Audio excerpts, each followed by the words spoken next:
Kumonfronta si Vice President Sara Duterte sa kongresistang nagsabing nag-ugat ang mga gulo ngayon sa maaga niyang pag-ambisyong maging presidente. Giit ng bise, panalo na sana siya noong 2022 presidential elections kung hindi siya nagpaubaya sa iba. Nagbabalik si Dave Abuel. Maulan buong araw kaya mas kakaunti ang pumuntang mga taga-suporta ni Vice President Sara Duterte sa EDSA Shrine sa ika-6 na araw ng kanilang kilos protesta. Pero iisa pa rin daw ang panawagan nila, itigil ang anilay panggigipit kay VP Sara. Sa harap na lang ng katabing mall sila pinayagang magtipon-tipon dahil sa reklamong ingay. Pati kasi ang operasyon ng simbahan sa EDSA Shrine, apektado na. Nagmimisa kami, sila naman ay sumisigaw doon sa labas. Konti yung nagsisimba. Sa kabila niyan, pinasalamatan pa rin ni VP Sara ang mga taga-suporta niya sa EDSA Shrine. Sinagot din ng bise ang sinabi ni Congressman Jay Kong Hoon na nangyayari ang mga ganitong gulo dahil maaga siyang nag-ambisyong maging presidente. Pero sagot dyan ng pangalawang pangulo, unang-una, the presidency of 2022 was mine already.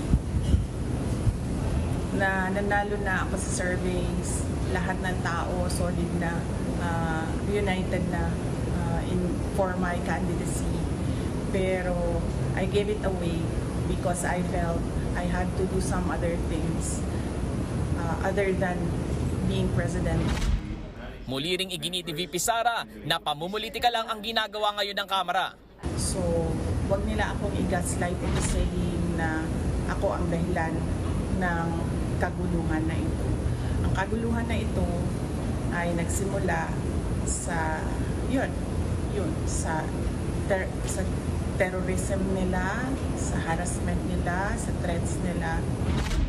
Una nang lumutang ang umano'y planong pagpapatalsik kay VP Sara. Pero mismong si Pangulong Bongbong Marcos ang ayaw magpa-impeach sa kanyang bise. Kahit pinagmumura at pinagbantaan na siya kamakailan, never say never daw si PBBM sa posibilidad na magkaayos pa sila ni VP Sara. Nang matanong dyan ang bise, Will not comment on the remarks of President Marcos sa ngayon. Thank you. nagbabalita mula sa frontline, Dave Abuel, News 5. Mga kapatid, Nikki de Guzman po, iba na ang may alam at may pakialam sa panahon ngayon. Para sa tuloy-tuloy na balitaan sa Frontline kahit weekend, mag-follow at mag-subscribe sa social media pages ng News 5.